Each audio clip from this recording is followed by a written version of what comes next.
Ladies and gentlemen, Banal of America Audio, with your host, Tim Banal. Hello out there, my friends. This is Tim Banal of banalofamerica.com with another edition of BOAA Audio Season 3. It is February 23rd, 2008, and before we dive into the show, let me point out something, an in-house note here. We're having some podcast issues. In short, really, our podcast feed is junk. It's crap. Sometimes it works, sometimes it doesn't. We've been running it out of a third-party group here for a while, and we're going to be taking it in-house hopefully soon. And all of you folks who use the podcast feed, if you're still using it, I feel bad for you because it stinks. But we should have the new in-house podcast feed set up soon. I'm working on it as we speak. Well, not literally, but I'm working on it.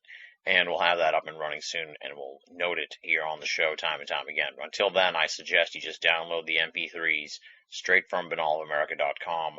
That's the easiest way to get the show, because the podcast feed, as I said, it stinks, and we're getting a new one soon. So I want to keep you folks updated on that. Now, let's dive into the program. Our guest this week is a good friend of mine. Actually lives just down the road from me. He is the author of the new book, Dark Woods, Cults, Crime, and the Paranormal in Freetown State Forest, a rising esoteric star. He's got 4 books coming out over the course of 2008. We're talking about the first one here, but towards the end of the interview, we'll hear more about his other books. He is Chris Balzano. Chris Balzano finally here on the program. We had him briefly on for a few minutes on the Monster Mass special, but now we're going to sit down and have a full-length interview all about the Freetown State Forest, which is, I guess to put it in a broader esoteric term, it's a lot like the infamous Skinwalker Ranch. A lot of stuff going on in Freetown and the surrounding area known as the Bridgewater Triangle. We're going to delve into all that good stuff. Bridgewater Triangle, Freetown State Forest, colonial origins, modern-day oddities, zombies, witches, the Pukwudgies. I have a feeling that when Chris really breaks into the super mainstream of esoterica, he's going to be riding a Pukwudgie. This thing is an amazing story. We're going to dig all into the Pukwudgie mystery. We're also going to be doing some true crime stuff. Apparently, Freetown was a haven for cult activity and bizarre murders during the 80s, 90s. And Chris looks at all that in his new book, and of course, we're going to look at all that tonight in this interview. And, of course, as we say all the time, tons and tons more. This one goes definitely off the beaten path of esoteric discussion. I know we just did a ghost episode a few weeks back. We're not doing ghosts here. We're doing weird, esoteric stuff going on in the Freetown State Forest, stuff that normally would be marginalized. We're going to be shining the spotlight on it. For those of you who are unfamiliar with Chris Balzano, let me give you a little bit of background on him. Christopher Balzano was a teacher and folklorist living in the Boston area. He has been investigating the unknown for 12 years and running Massachusetts Paranormal Crossroads, a website dedicated to the paranormal and local folklore of Massachusetts, for more than 5 years. His writing has appeared in such respected publications as The Haunted Times, Mystery Magazine, and Unexplained Paranormal Magazine. He's been covered by the Boston Globe, the Boston Herald, the Standard Times, and Worcester Magazine, and has spoken frequently about urban legends and the paranormal at conferences throughout New England. His first book, Dark Woods, Cults, Crime, and the Paranormal in Freetown State Forest, is an examination of the supernatural and the criminal activity in a small Massachusetts town. His second, also out in March, is Ghostly Adventures, Chilling True Stories from America's Haunted Hotspots. He is currently finishing up his third book, An Account of the Ghosts of the Bridgewater Triangle. His website is www.masscrossroads.com, masscrossroads.com. Check it out. Without any further ado, let's rock and roll. This interview was recorded on February 2nd, 2008. Chris Balzano, talking about Dark Woods, Cults, Crime, and the Paranormal in the Freetown State Forest on BOAA Audio, Season 3. Ladies and gentlemen, welcome to another edition of Banal of America Audio. It's going to be definitely a fun edition this week because I have a good friend of mine on the program. He is Christopher Balzano, the author of the new book, Dark Woods, Cults, Crime, and Paranormal in the Freetown State Forest. And it's really cool for me to have him on the show. He really sort of is my wingman here in the mass paranormal scene. He kind of introduced me to a lot of these players here in the local scene. He knows all these folks, and he's one of the authorities, I would say, in Massachusetts on the occult history, paranormal history of the area, especially this Freetown State Forest area and the Bridgewater Triangle stuff. I had never really heard much about it until I met up with Chris, and he really opened my eyes to so much that's going on here in the state of Massachusetts. Also, yeah, he only lives about a quarter mile from my house, which is quite a change from some of the other guests we've had on the program. I think the last interview I did was the guy in South Africa. So we go from 7,000 miles away to a quarter of a mile. So we're covering close and far here on the program, so it's exciting to have him on the show. As I said, he's the author of Dark Woods, Cults, Crime, and Paranormal in the Freetown State Forest. It's from Schiffer Books. Christopher Balzano, I'm so happy to have you on the show. Finally, we've been talking about this now for almost a year here. Welcome to All of America Audio. We actually did have him on the show back in October for a little brief face-to-face sort of interview that I did at the Mass Monster Mash, but I've been really looking forward to having him come on the program here for a sit-down interview where we're not felled by the wind and people walking by and stuff. So I'm excited to have him here on the show. Chris Balzano, welcome to All of America Audio. Tim, thank you very much for having me on. It's exciting to be with you tonight. Well, let's start out with the bio, the background. Who is Chris Balzano, and how did you gravitate towards this paranormal research? Well, I've been working in the paranormal field since, I'd say, probably 1994, when I first started kind of chronicling some of the hauntings that were going on in the Boston area, specifically ones that were going on in the old Charles Gate Hotel, which was actually my dorm while I was at Emerson.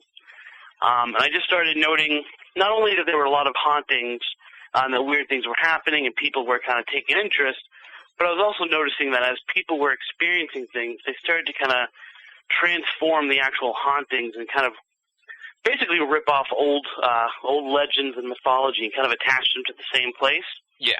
And I started kind of becoming enthralled by this whole notion that we not only experience paranormal, but because we don't really know what to do with it, we kind of fall back on these classic things that make sense to us or that explain things and apply them.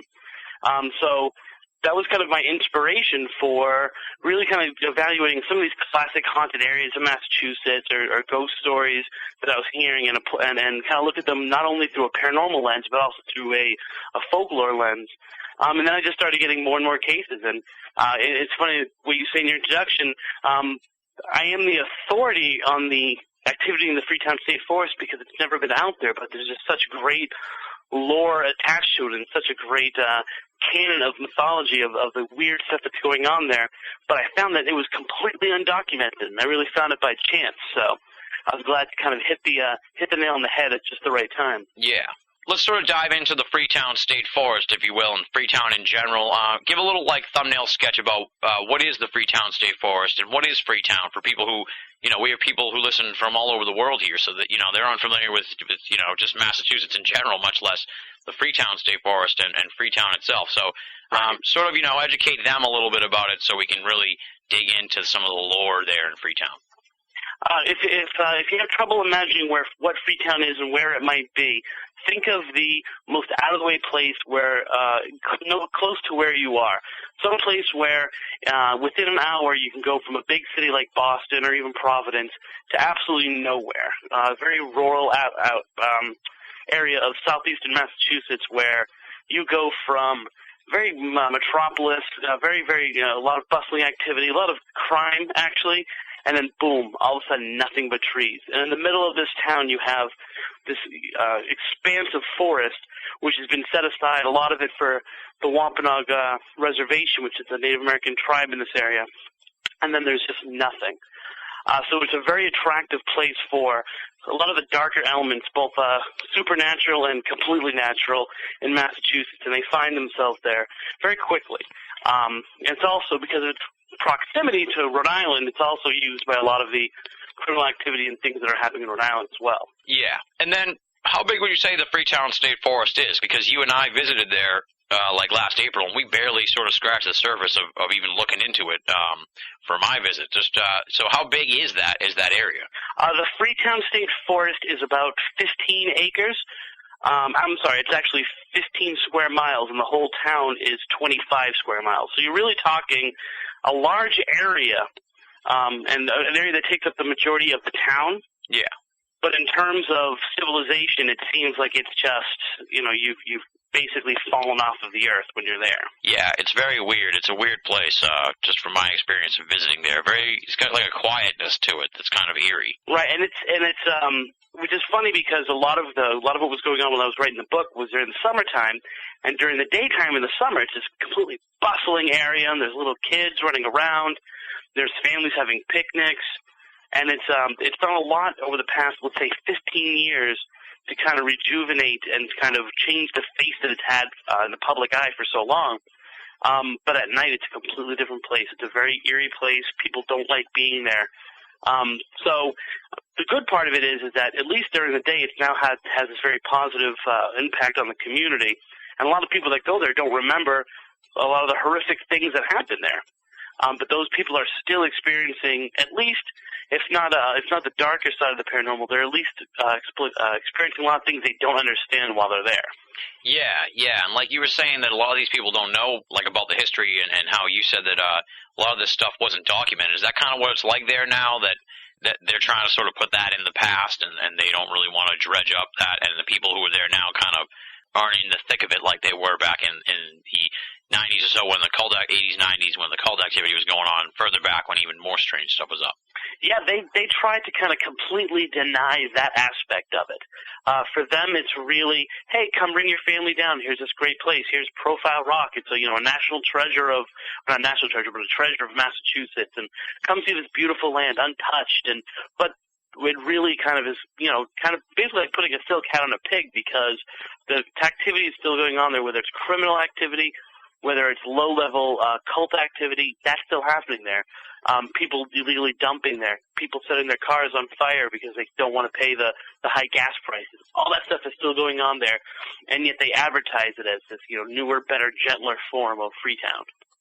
And have you run into, I wouldn't go so far as to say harassment, but maybe you will, but have you run into any any pressure pushing against you from people in the area that are like, listen, dude, don't be bringing this stuff up. Don't go there, either as a warning to you or just as sort of like in their own interest, where they don't want this coming back up again? Well, when I originally started doing my research, it was much more of kind of internal conflicts. The police didn't want the fire people to get their side of the story and not share theirs. The fire people wanted to make sure the forest people knew what was going on. No one wanted to blame this person, but they kind of were wink, wink, nod, nod. Yeah. Now that the book is written, I'm getting a little bit of feedback and kind of a push from the police, only because they are saying, well, you're kind of taking one aspect of a huge part of our history and presenting it. And all I'm really doing is holding, what might not be the best history of the town up to light. So I'm not saying what I've written is the exclusive 100% history of the city of Freetown or the town of Freetown. All I'm saying is, here's this place. It's really weird. Let's look at it and examine it and kind of look at it from the paranormal aspect of it, this negative energy aspect of it. Not, let's record the whole history and get into every great hero who came from Freetown and the parades that happened. All I'm saying is, here's this one element. It's kind of weird. It points at something bigger, which is what really intrigued me about the location. And let's look at that. So they're kind of worried about people going into the forest now and investigating these things. It's a very large area for a very small town police force to cover, but I feel that it's actually probably going to end up being a very positive thing for them, because I think the people that go in are going to kind of bring some spirit back, no pun intended, back to the town. Yeah, and like you pointed out, there don't seem to be, you pointed out in the book, there don't seem to be people there trying to commercially take advantage of the history. There's no ghost places or haunted restaurants or anything crazy like that. Right, and that's what actually makes it a very when you investigate the paranormal, everyone wants to grab their camera and go to the haunted restaurant down the street and investigate it and get very excited when they hear these stories about it. But here, Freetown is part of a larger paranormal kind of phenomenon going on called the Bridgewater Triangle, where we have in this area of southeastern Massachusetts such a raised heightened awareness and heightened paranormal activity in this one little area in Massachusetts. And all of the activity that's there, not all the activity, but a large portion of it is not is not commercial. Can't be explained away. It doesn't have a base root core, something that you can hold on to. Doesn't have something you can sell attached to it. So when I hear these stories, it sounds so much more real to me and intrigues me so much more because someone is not benefiting from it. Yeah. So if someone's not benefiting from it and they're coming forward and giving their story, then that really means that something is going on and something frightening. Or else why would they, that they have no motivation other than to kind of try to discover the truth. Exactly, yeah. Obviously, you go there all the time to Freetown and stuff like that. How much time have you spent in the Freetown State Forest? And talk a little bit about your weird experiences in there. Like, I presume you haven't spent the night or anything crazy like that. I've never spent overnight. When I first heard about Freetown, this was, probably 5-6 years ago. When I first heard about Freetown, that Halloween I brought a whole group out there. There was maybe 7 of us, and we investigated. And it was pouring rain the week leading up to it. This was actually on Halloween, the week leading up to it. And so the entire town, the entire forest was washed out. So we got kind of as far as we could into the forest, and then realized that we were just walking in mud, and would be walking in mud if we stayed. So that was the only time I've ever been there, kind of at night, when things were shut down. I've been there a lot during the day. And it's just this very, it's kind of like being in any major city in the United States, I would imagine, in the world. There's good neighborhoods and bad neighborhoods. You definitely get a different feel no matter where you go in the forest. The reservation is a very quiet place, a very tranquil place. You get a very positive vibe from it. The Assonet Ledge, as soon as you get there, you feel this heaviness kind of come over you. If you're at the if you're trying to on the one side of it and you're looking for like where the Carl Drew shack was, which I'm sure we'll talk about, you can tell he was drawn to that place, or they were drawn to that place because it's a very negative feeling. Even though you're not there at the time when he was there, you can feel it, and you can almost feel it like, oh, that neighborhood. So it's very weird. The experiences that I've had there, I'm very insensitive. That's probably not the right word to use, but I don't pick up on psychic things, but I pick up on this kind of stuff. A lot of the stuff that has happened to me in Freetown has been stuff that if it was just kind of one thing you could push it aside. But on one trip with a gentleman I was going out there with, I got stuck in a ditch, for example, which happens to be you. Unsavory gentleman. Yeah. Yes, definitely unsavory. That's kind of one of those things where if it was just that, you could push it aside.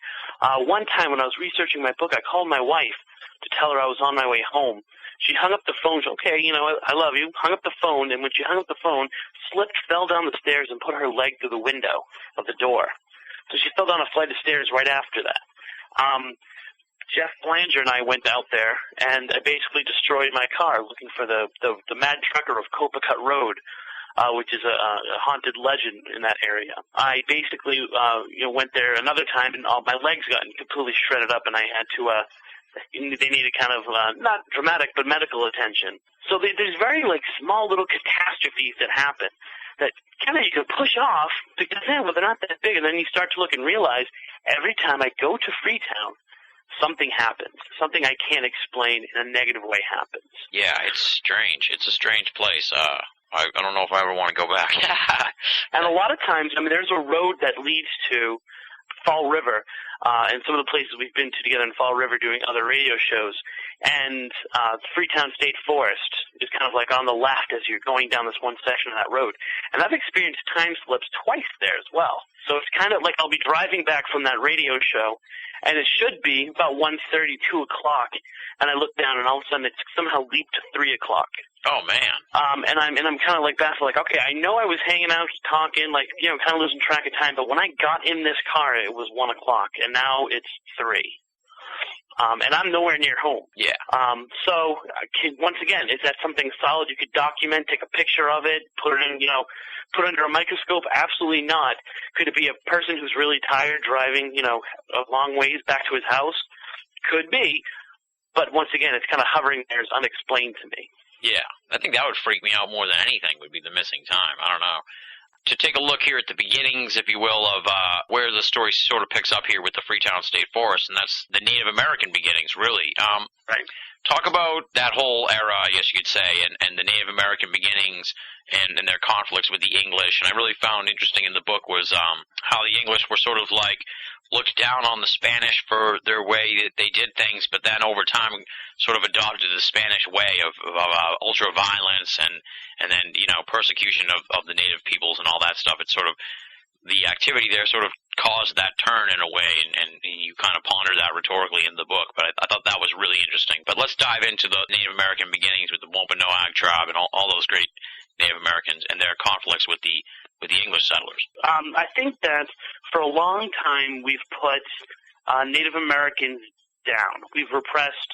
Obviously, land was stolen, wars were fought, pushed west, and now, kind of in our modern era, we've swung the pendulum back the other way, where we have this high respect for culture and religion, and a very critical eye towards our role in the extinction of the Native Americans in this country. Mm-hmm. And sometimes that allows us to romanticize what exactly was here before we got here. Mm-hmm. I think that it's naive to think that, when the first settlers, European settlers, got here, Native Americans were holding hands and singing Kumbaya.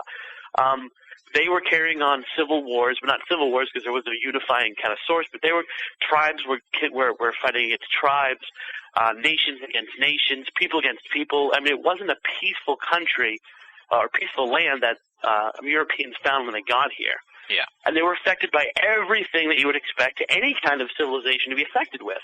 And one of the weird things was with these Wampanoags, who were kind of the dominant Native American tribe in New England, right before the Native American settlers got here, a huge section of their population was wiped out by disease.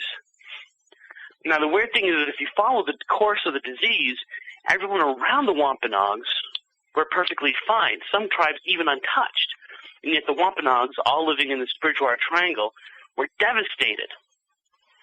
So when the Europeans actually got over here, specifically the English, when they first arrived here, they found a very different North America. The Wampanoags were kind of this great power and this great kind of Roman Empire of New England, who were losing their power and kind of holding on to as many straws as they could, cooking as many wampum shells if you will, to kind of regain their power or at least stay on top. And meanwhile, all the tribes around them who had been suffering under the Wampanoags for so long were kind of now taking their shot. Yeah. So it really became the key to kind of the Europeans gaining power, because they would basically manipulate all of the Native Americans who were going against the Wampanoags, and all these other tribes kind of turning against the Wampanoags. And this was kind of how power was determined, exactly how many allies you had in North America. To the point that, it became one of those situations where unless you were an ally to the English, it was really tough to travel. One town would be English, one town would not be English, or friendly to the English. So if you wanted to go from, what would be Boston to Brockton, you would have to pass 5 different kind of levels and layers. Oh, wow. And so what happened was it led to this very kind of somewhat fake conversion to Christianity. Because the English then began to say, well, we're not going to do business with you unless you believe in God. So throw away your Native American traditions, embrace God, and then we'll allow you to buy and sell. So the Native Americans who would do that became very popular with the British, and the ones that didn't kind of fell by the wayside. Mm-hmm. So obviously the ones in power, the ones with the most to lose, didn't convert, and the other ones did. So what you had was this conflict between the Wampanoags and these Wampanoag splinter groups who would call themselves the Praying Indians, or who the Native Americans called, or the Europeans called the Praying Indians. Yeah. And what really started this whole King Philip's War, which is this major war that broke out in 1675, was the fact that the British were basically, and every time they could, they would just bring Native Americans into their courts and kind of charge them with all these crimes. And finally, it was the death of a Wampanoag at the hands of a Wampanoag, and they were brought into an English court, and they were executed for that. And King Philip, who was kind of the son of the great sachem Massasoit, decided, because basically based on a lunar eclipse, another paranormal event, that they had to go to war. And so what happened was basically a year of the most bloodiest fighting that this continent has ever seen. This put kind of, maybe per capita there were more, or in terms of numbers, there were more people killed in the Civil War, but this was almost barbarism. I mean, there was absolute horrible war atrocities committed on both sides. So what you had were these Europeans who, like you said, when they came, kind of prided themselves on, well, we're not the conquistadors. We're going to come and we're going to make friends with Native Americans. We're going to convert them to Christianity. We're going to create, the perfect society here. And basically what they would then do is beat their heads in with rocks. Oh, wow. And then you would have the Wampanoags who would go into an English village and burn the entire thing down, killing women and children. And then what you had was the Europeans going into Wampanoags and basically killing women and children and old people and gathering them up and shooting them, and even though they were defenseless. So this war over this little, basically useless piece of land, who no one really wanted up till the point that it became important enough to fight over, and they were just completely leaving their humanity aside. It was disproportionate to what war should have been. And these two basically civilized societies, casting aside everything that was good about their personalities and good about what they were as civilizations, and kind of just, going at each other in the most horrible ways. Yeah, and you kind of raise the issue there that it is so disproportionate that it's too quick to sort of say, oh, well, all the weird stuff's going on because of the Native American history, because of some kind of Native American curse, when really maybe just the area might have something to do with it. Yeah, I mean, as a paranormal investigator, and there's a ton of different paranormal investigating groups in this area, looking into that, you want to find the source, and you want to find the golden key that's going to make it all make sense. And sometimes there isn't a golden key. Sometimes it's just you've unlocked another door and you've opened yourself up to something completely different. So a lot of people stop at King Philip's War as being like, oh, well, there you go. It has to be this absolutely horrible, these crimes that happened, this violent war. That's what made all this negative energy come in. And I'm kind of one of the first people who said, oh, whoa, wait, what made them be so violent in the first place? Is it the chicken or the egg? Which came first, the monstrosity or the thing that made it? And so I've really hopefully kind of forced people to kind of reevaluate the way that they consider King Philip's War in the context of the paranormal. Yeah. And then jumping ahead in the book here to one of the stories that I found most interesting, is in a bizarre sort of way, just because I don't hear too many stories like this, and that's just the zombies section of the book. Zombies in Freetown State Forest. I'm tweaked out by that in general, like I said, because I've never really heard about it. Talk a little bit about these zombie reports and the stories you have here in the book about zombies in the Freetown State Forest. These are relatively recent, not stuff from back then. Oh no, this is stuff that has happened in the past. I think the latest report I have is about maybe 15 years ago. Yeah. And the most recent report being 2000 or so. And this is kind of like if you're a paranormal investigator, imagine this is the miscellaneous folder. Yeah. Is it a ghost? Well, it doesn't really seem like it's a ghost because it's really, really solid. Is it some kind of monster? Well, it doesn't feel like it's a monster because it's a human. It doesn't have any really kind of monster qualities to it.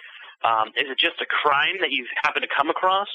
That seems like it might be one of the most, or at least the most sane explanation, but it doesn't really fulfill everything that's going on. What people are finding in the forest is that there are these people walking around who kind of have a blank expression, move very kind of much in this kind of, daunted kind of way, like they're being weighed down by something. Most importantly, they look like they've been just dug up out of the earth. Yeah.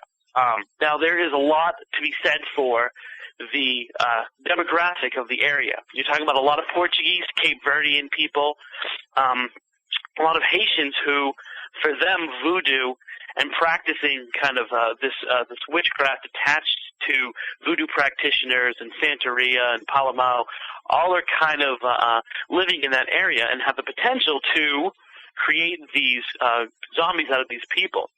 And I'm not necessarily talking about, the classic walking around looking for human brains to eat and mindless creatures.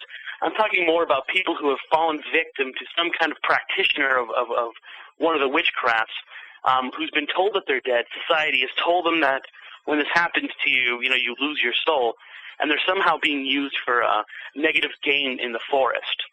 So people have been actually attacked by these people who look like they've been dug up and move in this very deliberate way, who don't seem to stop. They've even gone so far as to reach into people's cars and try to grab them and pull them out. Wow. Aside from the people who've told you the zombie stories, have you had any sort of other corroborating sort of thing where, like you point out the Portuguese and the voodoo aspects of it, has there been any sort of connector involved there where, someone might have said, even if it's like off the record, you don't have to tell me who it is or anything, but just someone, where you can connect A to B, if you will? Or is that just sort of a theory? Well, I mean, I really feel strongly that I've talked to Satanists who practice in the forest. I've talked to Wiccans who practice a very negative form, a very positive form of witchcraft in the forest. And I've talked to basically every kind of variant in between. And they all say that the Freetown State Forest has this energy unlike any other place that they've ever been. That when they conduct their rituals or their ceremonies or their prayers there, they feel it stronger than anywhere else they've felt it. So is that evidence that another group, such as someone who believes in Santeria, would go there to tap into that same kind of powerful energy? It's not definitive proof, but at least gives me kind of this other level of it making sense that it would be that voodoo practitioners that created these zombies. Yeah. And the other sort of creature I want to talk about from the Freetown State Forest. Now, I'm sort of jumping around here in the book, and there's tons of great stories and ghost stories and strange stories in there, but I'm jumping on to the ones that I had never heard of, and I think the audience hasn't heard of yet. Obviously, they haven't heard of some of these unique ghost stories, but they've heard ghost stories before. But I don't think they've ever heard of these things called the Pukwudgies. And one of the things you're kind of pretty well known for, you're kind of like the Pukwudgie man. Right, the Pukwudgie guy. Oh, yeah, you're sort of the Pukwudgie man. So I guess tell people what the Pukwudgie is, and fill us in on the Pukwudgies. Sure. First, let me say that it's really interesting that you should use those phrases to kind of describe us just kind of exploring and delving into this book, because trying to sort through what's going on in Freetown is a lot like jumping around. I really had to kind of have this whole table full of index cards with all these different stories that I was getting and be like, okay, what would I classify this as? It would fall here. So it really was not until you get kind of this kind of look above the whole thing, you have the whole story that you kind of put these pieces together.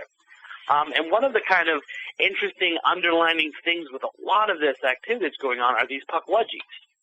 And these Pukwudgies are kind of classic, if we were Europeans, we would call them maybe trolls. They're 2 to 3 foot tall, human-like creatures. Like they have very human-like features, arms, legs, bellies. I say bellies because a lot of them describe it as the belly kind of falling over the waistline. The two things that are really odd is they have a really long nose, which some people have described as being canine-like. Mm-hmm. Yeah. And they have a lot of hair. So it almost looks like a combination between what we would traditionally call a troll, if we're thinking small troll, not big troll, and a werewolf. And so this is a weird kind of combination of the two. And these are creatures that go back thousands of years in Wampanoag folklore. They talk about it, and they talk about it as kind of whenever anything would go wrong, it would be, you know what, the Pukwudgies are playing with us again. And so if you really trace the history of the Wampanoag people, especially through those disease times and the arrival of the settlers from Europe, you can really find that they changed their role to Wampanoag society. Originally, they were very mischievous and would play jokes and, be very, the Pukwudgies are at it again. Then at some point, the Wampanoag creator god, Mashop, basically goes under the water, and has this very torrid love affair with this siren of the sea, and leaves them alone to kind of their own free will of the place, and they end up becoming evil. And so evil words start being used. Instead of mischievous, it becomes heinous. Instead of playful, it becomes evil or deadly. And they end up going into Wampanoag villages and kidnapping little kids and setting the villages on fire. And then they're known for basically drawing Native Americans into the forest using these things that they call tai-pai-wunkas, which is very interesting to, when you are researching things, when things just line up. If you're a good researcher, you love what you do, those are the kind of moments you die for. And so I'm reading these books, and they're talking about these tai-pai-wunkas, and then all of a sudden they say to them, they make this reference to Wisp of the Wills, which anyone who's investigated paranormal activity knows that's a very early European term for orbs. Mm-hmm. So what they're basically saying in these books, if you follow the path, is they were using these orbs, which they believed were the spirits of the dead, to draw the Native Americans into the forest where they would then kill them. Huh. Oftentimes throwing them off of a cliff or drowning them in water. And so this is kind of like what they were blamed on. So when people started showing up missing or dead, mainly probably by disease, people would say the Wampanoags took them and killed them. You mean the Pukwudgies? Yes, I'm sorry, yes, the Pukwudgies. So what actually ends up happening is, after the Europeans get here, all of a sudden they start, these Pukwudgies start to become the tools of the devil with a capital D. So Christianity is kind of showing its rearing its head in the folklore, and then all of a sudden it becomes, well, the devil sends these Pukwudgies out to do his bidding. But these are things that are still happening today. People are still seeing this Pukwudgie all over New England. I've got cases. I've got a case in Virginia. I've got a case in California. People are seeing these little troll-type things. And what happens was, how do you tell the difference between something and a Pukwudgie? Is the reports kind of draw me in because they describe them as very hairy and kind of evil-looking, and a negative thing happens. But then they also were describing these kind of flashes of light, these orbs as they describe them, or sometimes they just say rods, these basically explosions of light that are kind of very ominous to them. And they're then reporting these very dark figures that are also around the same area. So when I've got three different elements that are consistent, I say, well, sounds a lot like a Pukwudgie. Yeah, and so you're getting these, I was going to ask you if this is something that's not just a Massachusetts phenomenon or if they're found in other places, and have you looked not just at the reports that you've gotten from other places in the country, but sort of like in a historical perspective, are they something that might have been shown up in other Native American cultures, like how we have the Bigfoot showing up in various Native American cultures?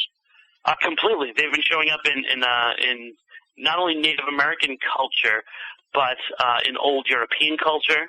There's the same references to things that are very similar to that. So I've not only recorded, or not recorded, but now I've heard of and kind of documented cases that are very active today, but also in the lore. And they're called just different things throughout all kinds of different levels of Native Americans here and then old cultures in Europe. And that's how people approach it with me. Hey, I run your website about Pukwudgies. They kind of sound like, and they'll throw out their own regional variant of it. Yeah. And that's kind of when things get really interesting.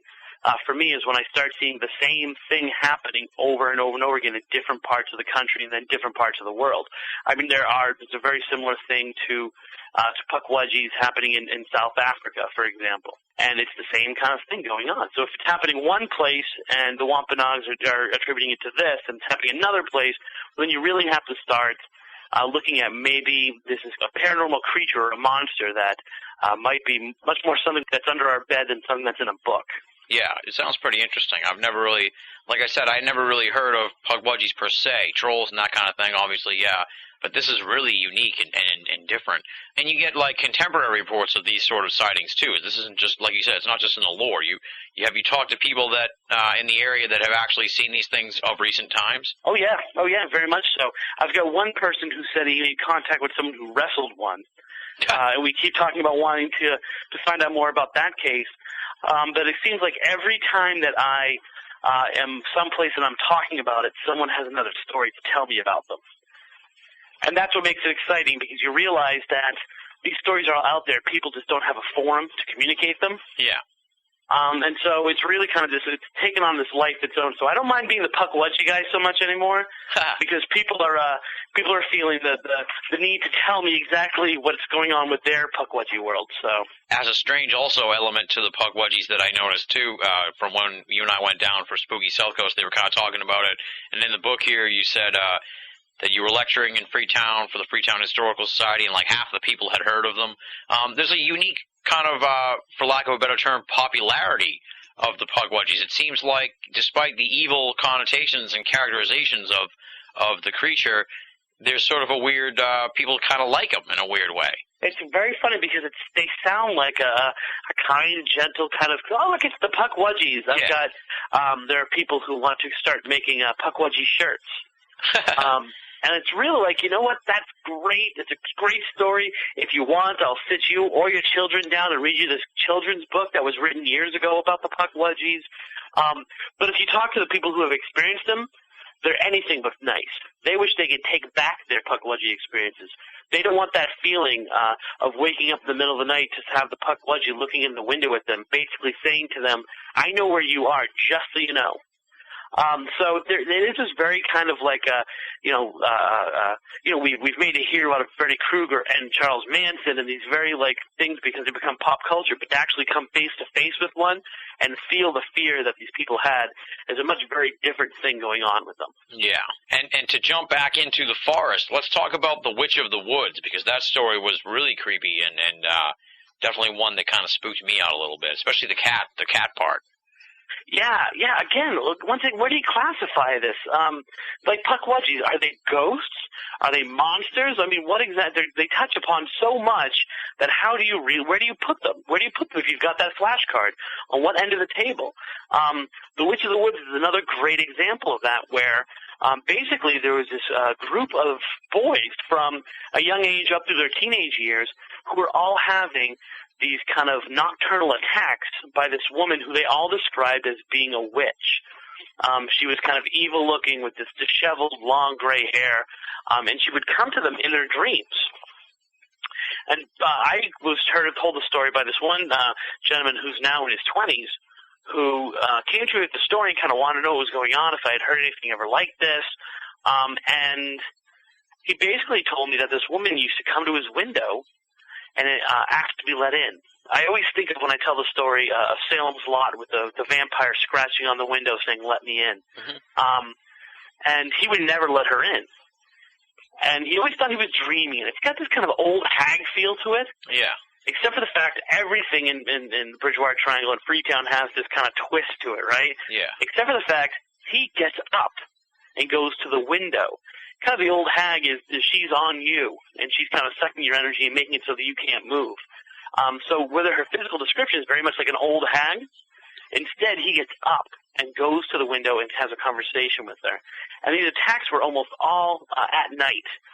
And he would sometimes have dreams of her where he would go to this house in the woods near him, and he actually would go there. He would find her engaged in kind of a sexual way with a Native American, and then he would kill the Native American. And this kind of dream happened several times to him, until one day him and his friends were out there in the woods, and they found the house. They found the foundation of this house that he had never seen before, but only dreamt of. And he said, this is really weird. I have this dream, there's this woman who attacks me, blah, blah, blah, blah. And he ended up finding out that his friends were having the same exact dreams and were describing the same exact woman. One of them actually was sexually assaulted by her because he let the woman in at night, and then the parents came in and they found him like basically as if he was being held down and forced to do things he didn't want to, and they were completely baffled as to why this would happen to him. So this area became very kind of known throughout the neighborhood, and people all throughout their teenage years, this one group of kids kept experiencing this woman, and as they got older, it kind of got more intense. But there were other paranormal things kind of playing around there. One of them was this very kind of almost like a mirage type of ghost that they would often see in the woods. And the other one was this very weird cat who would walk on two legs, walk on hind legs. And they saw this several times, always attached to something a time when there was other kind of paranormal activity.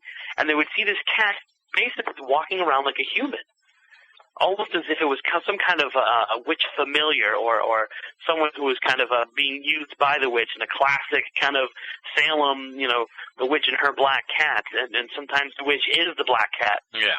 So this thing would run around on its hind feet and kind of pursue them sometimes even. And so it becomes this very kind of weird story of this witch who had attacked them at night, and these weird things they were seeing in the woods, and these kind of like, like the predator in the woods, kind of seen but not seen. You would see this very weird shape kind of moving, and then this cat who would randomly show up. No one in the neighborhood owned a cat. No one had ever seen the cat unattached to something weird or paranormal. And all this stuff was kind of playing itself out just right across the street from the forest. Basically, the only thing separating the forest from this neighborhood was Profile Rock, which is another great haunted location in the forest, and then a large cranberry bog. Yeah, that's one of the stranger stories, and I gave hats off to you in the book, because it could have been, you could have just done a book on just ghost stories of the area.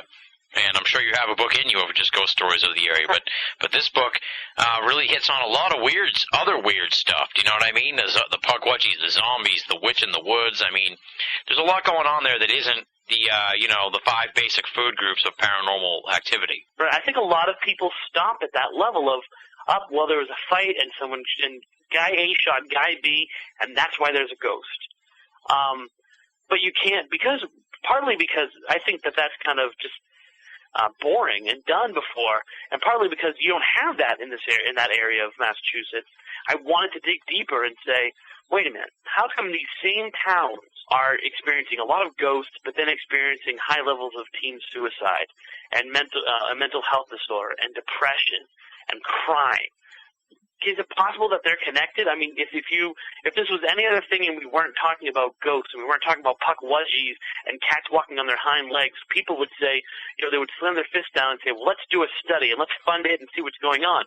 But because it touches into the realm of the paranormal, people don't want to talk about it. And it's one of those things where you can go town by town by town in the Bridgewater Triangle area and see this kind of thing happening. And what I found out is that Freetown is not only probably, a good example of this, but it's also kind of a symbol of everything that's either right or wrong, depending on how you look at it, about the Bridgewater Triangle and southeastern Massachusetts. And a great place for us to begin exploring the connection between all of these kinds of things. Where we're in kind of the paranormal and the supernatural goes in cycles, and you talk about this very well, about, right now ghosts are very popular. And we're coming off, like you talk about, coming off the swing of like 9/11 conspiracy theories being very popular. Mm-hmm. And that our eyes are averted to certain things over periods of time. And so often it's I study ghosts, and so I think that cryptozoologists are idiots. And don't even get me started on those ufologists. Yeah. And so there's this kind of splintering of all these different groups. And anyone who's kind of someone who studies everything, people say, well, you're just kind of, an ADD supernatural investigator. We haven't never really sat down at a conference or just kind of sat at the table all together with law enforcement, with mental health people, and said, hey, let's all look at this together. So hopefully, I know a book can't do that kind of thing, but I hope to at least kind of sit down as an expert in some of those things, or at least, someone who's experienced in a lot of those different aspects of the world, kind of sat down and said, let me take one town in Massachusetts and see if I can do it with that. Yeah. What's an ADD paranormal investigator? I never heard of that.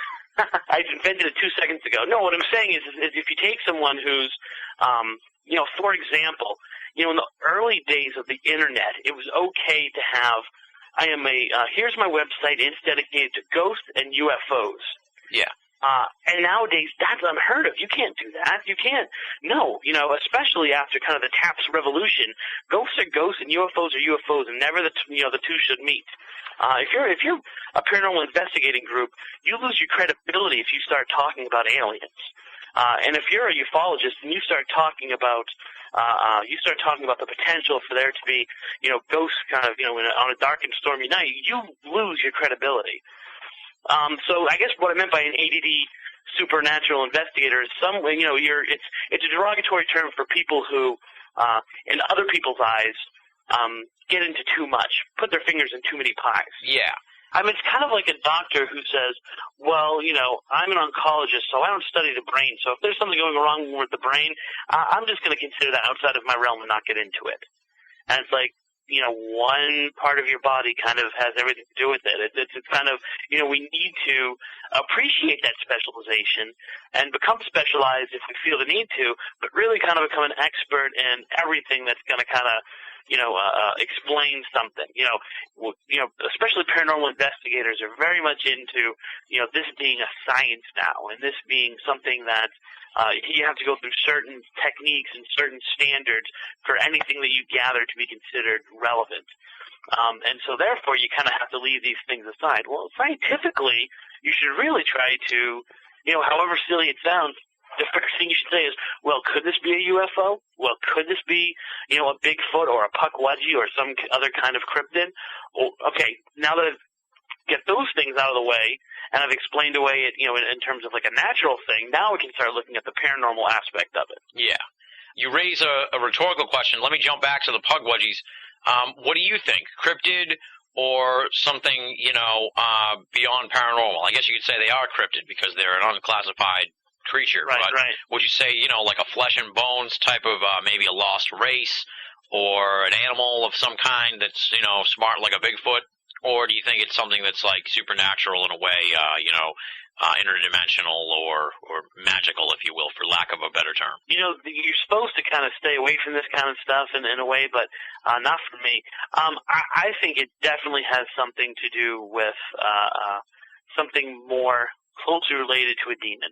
I think that they're very much like during, demonology will tell you about this hierarchy that exists kind of in the demonic realm, and these different things that, one attacks and the others kind of swoop in like vultures and kind of snack on what's left behind. That sounds like a Pukwudgie to me. That there's this hierarchy of these orb lights, and then the Pukwudgies, and then these kind of shadow dark men who are there. So to me, it seems like, and I hate to get into the religious aspect of this whole thing, but once again, it exists there.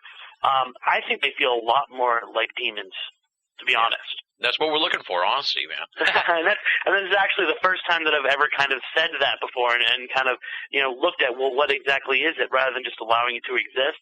But to me, it really feels like something much darker and much more evil, and something that was very much enticing in that early lore. Yeah. And considered harmless until it was allowed to roam free and kind of go wild, and then it went wild. Yeah. And then just from one of the stories in the book on the Pugwudgies about how, and you kind of referenced it here, about how the Pugwudgie saw the guy and then somehow was at his house or something like later. Unless you have to have access to some kind of, higher intelligence, I guess you could say, to know where someone lives if you saw them like that. You know what I mean? Right, if it was just an animal, I guess it could follow the scent. Maybe I'm underestimating the ability of animals, but I don't think so. I think there would have to be some kind of higher intelligence there where it would know that kind of thing. Well, I mean, not to mention the fact that, in their early lore of these Pukwudgies, they're described as almost being like air. I mean, they're described as being fireflies, being able to turn themselves into bugs and light and disappear. They're described as being able to turn themselves into the wind. Things that kind of defy your classic cryptid description, something very solid, maybe something like you were saying, more interdimensional. But something that definitely is not your standard, if we can have a standard, which is kind of weird to say, but not your standard kind of unexplained animal, but much more something kind of that's tapped into some kind of higher intelligence. Yeah. Well, that's the big debate in Bigfoot studies. It's been the big debate for generations now, flesh and bones versus supernatural. So it's only natural, no pun intended, to extend that, I guess you could say, to the Pugwudgie debate. With your work and as you get more sightings and reports and stuff like that, I have a feeling that this won't be the last we hear of the Pugwudgies. I have a feeling this might be one of those stories that's going to break through, that's going to get bigger as time goes by, now that it has a name. Do you know what I mean? Right. And now that at least has kind of a little bit of momentum behind it, because there are no, as far as I've kind of experienced, there's no shortage of people who have experienced something that kind of touches upon this Pukwudgie experience. And so it seems like we're really kind of just at the beginning of maybe an upswing of people, now that it's being talked about, reporting their own cases. And then we can really start to evaluate and separate. Because I'm actually already even seeing kind of two variants of the Pukwudgie itself, physically. There's kind of a dark one, which is less hairy, and then a one that's almost red-like, and has much thicker hair, unnatural hair, as opposed to just very hairy, like a hairy human. One that's actually almost like more like a furball kind of one. Weird. And with the risk of the risk of misquoting him, has Lauren Coleman said anything about the Pugwudgies? That seems to be almost in his wheelhouse. I believe he's mentioned them. I know that the first person to use the expression in terms of activity in the area, I believe would have been Joe Citro, but whenever you quote anything like that and you don't say that Coleman said it first, he always can turn around and say, well, actually, I said it, 15 years ago in this thing, and so I'm probably going to say, you want to, Loren Coleman's kind of the center of everything, especially seeing that he coined a lot of the words we use in this area to investigate. And was the first person on the cases of a lot of these classic cases that are in the area. So I want to say that he might have, but I really I latched onto it because of Joe Citro. All right. Well, when I get Loren back on the show, I'll make sure I ask him. He's definitely heard of them. And I believe he actually said, oh, yeah, you had this case here. And actually, when we were at the Monster Mash together a few months ago, one of the people who's was with Coleman but not with him, but kind of from the same town in Maine, said, oh, yeah, here's a Pukwudgie story from 20 years ago. Yeah. So I know, and I think he had said that he had spoken to Loren about it. So it's definitely one of those things that's known. Okay. I don't need to live in this physical realm. I walk around in the physical realm, and I put on the faces, and I talk, and I play, and it's just a big act, man. You're listening to Banal of America Audio. In the spiritual world is where I live. I exist in places you never even dreamed of. And then to sort of move into the other part of the book, this is another cool aspect of the book. It's like a dual book in a way. It's paranormal, and then it's also sort of a true crime book, because there's a lot of crime that went on here in the Freetown State Forest that is abnormal crime. It's not your run-of-the-mill crime you expect to know about or hear about. And I guess we'll sort of jump in at what may be the onus for a lot of this crime activity. And this sort of cult aspect that's going on in the Freetown State Forest, or was going on in the Freetown State Forest in the 80s, and maybe before then, maybe after then, I don't know, I'm going to ask you. Start first with talking about the cult activity in the Freetown State Forest, because that's a big part of the book and a big part of the forest. Right. I would say that it's almost impossible to say that the cults are gone. Specifically, the negative cults or the satanic cults have entirely left the forest. I don't think that that's true. I think you still have very low-level, non-criminal elements that worship Satan and are in the forest. And first off, I should say that there's nothing inherently illegal or criminal about worshiping Satan. And that it's a First Amendment right, and more power to you if that's what you believe. I'm glad people at least believe something sometimes. Yeah, hey, that's cool. We have no problem with that. Go ahead.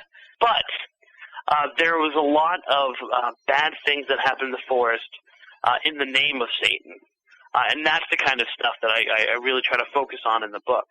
And so there are these cults, and the cults go back, probably predate, and I hate to even mention the name because now it seems like I'm attaching it to, but predates the Church of Satan and Anton LaVey's and his activities. Mm-hmm. It's kind of always been there. Alan Alves, who was one of the investigators in Freetown, one of the detectives in Freetown, said he was documenting this stuff in the early 70s when he first started on the force, and he would see them as already an established religion within the forest. So telling they were newcomers there. Everyone on the force knew about them, that they were in the forest doing this stuff.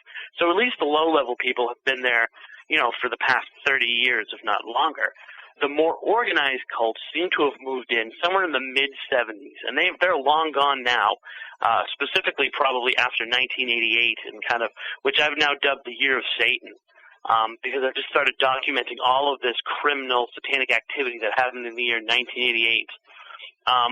It's one of those things where if you see the cult, then you're not really seeing the cult. A lot of the activity kind of came to a head in the late 80s, and then they're kind of into the early 90s. But it's been there for such a long time that no one can really tell when it started. Yeah. Extrapolate a little bit on what you said just now, where if you can see the cult, you're not actually seeing the cult. Talk a little bit about what you mean by that. Sure. If you believe, and I guess you should talk a little bit about Alan Alves, who should have been just a small-town police officer. He shouldn't have had much to do with his day. He should have gone home and kissed his wife at 5 o'clock when his shift was over. And here was a man who not only investigated almost 20 homicides in his time on the force, which is unheard of for a town this small, but he also, because of the nature of many of these crimes, had to become an expert on occult crime. So in other words, this guy was going out there as a small little, it's a small little rural town, really kind of Opie kind of thing going on, and he is becoming an expert on witchcraft and the paranormal and satanic activity across the United States and demonology and all these things that had nothing to do with law enforcement and everything to do with this weird tide of occult happenings that were happening in the United States. And this guy was becoming an expert on it. So if you listen to what he says, and I listen to what he says, I put a lot of weight into what he says, that there are different levels of cult activity, and one of these cults is highly organized and basically in control of a lot of the crime and a lot of the drug running and prostitution in that area of Massachusetts. And it's both kind of this satanic cults are a way of not only unifying the people that are in charge, but also of constantly getting a flow of people and materials to kind of use in that area. Yeah. And Alan Alls actually even talks about an even higher cult, which is much more kind of, based on this kind of Illuminati, 5 rulers of the world kind of thing, which he actually believes the cult goes up that high. But we're at least able to kind of tap into this, at least this one that is basically in control of southeastern Massachusetts. And it's very interesting because when you peel off a layer, something else comes up. So one of the classic cases that's in that area that I link to the paranormal, and I link to cult activity, even though he doesn't, is the case of James Cater, who was basically abducted this one woman. Was put in jail for it, and then as soon as he got out, he abducted this other young girl and killed her.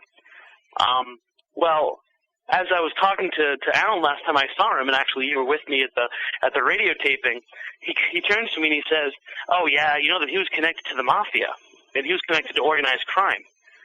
And boom, snap my finger again. There's another connection that perhaps all of this stuff is also, tied into organized crime in kind of a traditional classic sense, too. Yeah. When we were talking that weekend, you kind of raised the issue that I think someone had mentioned it to you, that the possibility that the cult activity may be used as a cover for drug running and that sort of thing to divert the police from one thing to the other. And I see parallels between this and the Hells Angels, how they started out as sort of like a little motorcycle club, and it turned into like quite a massive enterprise of drug running and other criminal activity.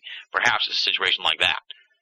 Right. I think that the one thing that can't be ignored is the fact that groups tap into a negative energy there. So I don't think it's entirely just this face that people put on. Mm-hmm. I think it's more of a cult finds its way to the force and then finds a way to finance itself. So I think that there are very scary, very human elements to the satanic cults that are there, and I think that they're in charge of a lot of the drugs, a lot of the prostitution, child pornography, running through the New Bedford Fall River area, which had its home. These people who were doing this thing had their home in the Freetown State Forest. So in other words, they were cult members who then got into crime, as opposed to vice versa. Yeah. But one of the interesting things was I was talking to a police detective, and he said, "Oh yeah, I worked on that case." He was actually, I think, referring to the highway killings, and he said, "I was the first person on the scene for one of those." No, he was the Carl Drew. I said, "Really?" He said, "Yeah," and I was put on the task force to investigate that. And I was like, "Well, what happened?" "Oh, well, we didn't find anything." He said, "But I really, we were really kind of working on this other stuff, and I was part of the drug task force that Alan Alls had formed, and I got taken off of that and put on this." He's like, "Oh, yeah, all the time we were taken off of these things and put on these serial killer cases and these weird cult cases," and I started to think, hey, wait a minute. If I was going to run a drug enterprise, or if I was going to run a prostitution enterprise, and I'm not talking a local pimp down the street, I'm talking, millions of dollars running in and out of that area of the world, an area of the state, that seems like a great way to keep the cops occupied. Create a phantom for them to follow. Create a ghost for them to try to investigate so that you can kind of sneak under and do your dirty deeds under the cover of night. And I think there's an element to that in Freetown, but I think that it's also a crime of opportunity in terms of all that stuff was going to happen anyway. They were just using it. Yeah, and when you talk about like cult activity for someone like me, who's pretty docile creature, what exactly would you describe as like cult activity? I'm trying to I would like to be maybe a random witness to this, but in a safe way. Like, if I'd like to see a video of it, I wouldn't want to be there. But what would you describe as, like, the cult activity going on in the Freetown State Forest? Rituals and sacrifices and that kind of thing? Yeah, I think in its most gentle form, you have people who go out there, usually in a group, a small group, set a few fires, chant a little bit, hold hands, live off the energy, and maybe engage in some, kind of sexual activity or something, maybe drugs, something that harms no one but the people that are involved in the ceremony. Yeah, sounds like a good time. Right. Sounds like actually what I'm planning on for tomorrow night. Minus the forest, but and there might be, there's an element of vampirism to it too, where sometimes they cut themselves and drink each other's blood. Something that is creepy and yet not really illegal and there's really no long-lasting negative effects to it psychologically to them. Then that kind of goes up to the next level. The next level would be the sacrificing of small animals, chickens, rabbits, and these carcasses are found all throughout the forest, killed in unnatural ways. So obviously, if you're in a forest, you're going to find dead animals. But not dead animals pinned to trees like they were crucified, which is what they found. Or birds sacrificed in the middle of pentagrams. This is all documented stuff. I've got pictures upon picture of these kind of scenes that Alan or other police detectives came upon. Then you go to kind of the next level and you start seeing cattle found in the forest. Dead, mutilated, completely drained of their blood without a drop of it on the floor, without a drop of it in the forest. So in other words, people who are experts at extracting that kind of thing. Yeah. Now you know you're dealing with people that are a lot more serious about what they're doing. And to jump in, that kind of raises another issue that I had read in the book, and I wanted to ask you, because when we talk about the cattle mutilation phenomenon, a lot of times it's like, well, local authorities blamed it on cults and stuff like that, and I always kind of poo-pooed that. But then after I read your book, it was kind of like, well, maybe there is something to that. I find it intriguing that they would have a way of removing all the blood like that, and that maybe there is more to cattle mutilations being the product of cults than the product of, nefarious government plans or aliens or something like that. I mean, I think that the way Alan describes it, the way Alan Alves goes through the whole process of how you could extract the blood from a cow without ever spilling a drop of it and collect it and carry it away with you, you have to believe that it's at least possible that cults are doing it, because it makes complete sense. You basically tap into the jugular, and with every beat of that cow's heart, it's basically, filling up your jug. Yeah. And you can do it without, if you're good enough at it, you can do it without spilling a drop of it. Also, you can also consider the fact that it's done somewhere else and then the animal's dumped. Yeah. Where these animals are found, it's not someone who's, driving a Pinto, Yeah. You know what I'm saying, carrying this. I mean, so even that in of itself has some kind of level of organization to it. It's unexplained, and yet if you kind of take it with the other elements of things that are going on, in other words, if you find that and then you find, an underground bunker where you find all this weird satanic material very close to where those cattle are found, well, now you're starting to look away from the government and away from aliens and putting more weight into the cult part of it. Yeah, totally. Like the cattle mutilations, if you will, for lack of a better term, that you describe in the book, or that happened in the Freetown State Forest, those seem absolutely most likely to be cults than an alien or something. They wouldn't just pick up the cow from somewhere else and leave it in the woods or something like that. Right, and yet not all that glitters is gold, so I don't think that we can entirely say that every cattle mutilation is the work of a cult. Yeah, totally. It probably runs the gamut anyway. Right. Well, let's talk about, you already sort of talked about the James Cater case. Let's talk about the Carl Drew case, because that sounds like, was he the one that gave you the picture when I was there at the radio station? Yeah, it's really kind of weird. I mean, he's been on me to write his life story.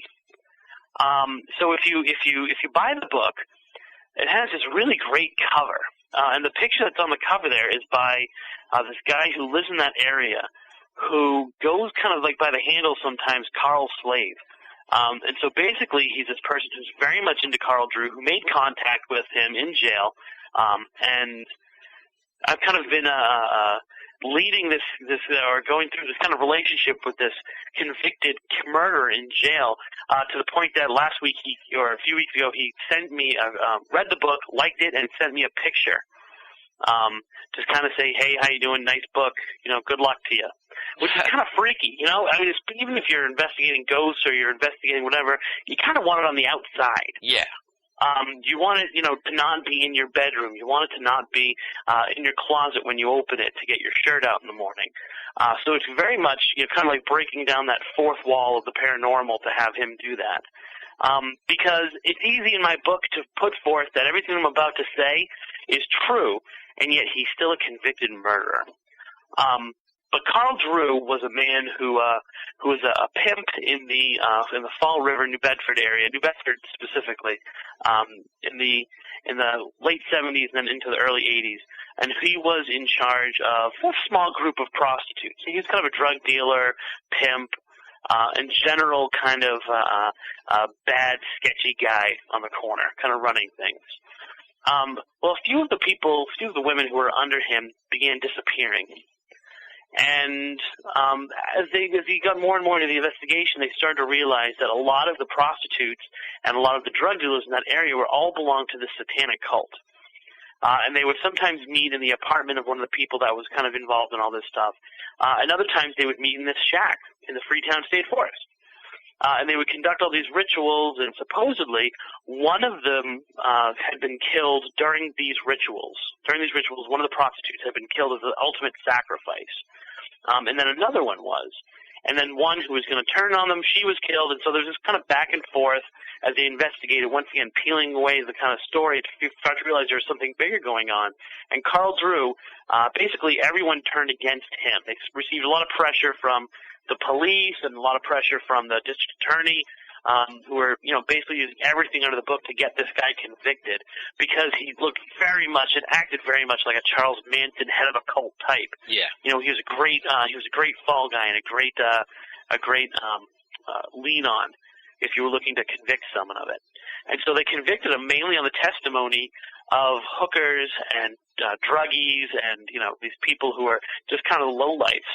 Whereas now most people feel that he actually was not the head of the cult, but it was one of the people who testified against him, who was this 17-year-old, charismatic, bisexual woman who used kind of sex and drugs and Satan to control these group of people, to the point that she was even manipulating the police and the district attorney into kind of allowing all this stuff to happen. And her name is Robin Murphy. And she is now going on for almost 4 years out of jail because she copped the plea and got less time. So he's in jail still serving out his term for the murder, and she's just recently released. And a lot of people in that area feel like, of course, every criminal says they didn't do it, yeah, and that they're innocent, and that they were caught up in the whirlwind, and everyone's out to get them. And but there are a lot of people in law enforcement in that area, a lot of people who even were involved in the case in terms of, like, they believed it at the time, who now think that Carl Drew didn't do it. And he's in a jail cell.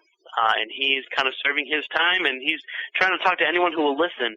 And Robin Murphy's out there, and she's basically free to roam.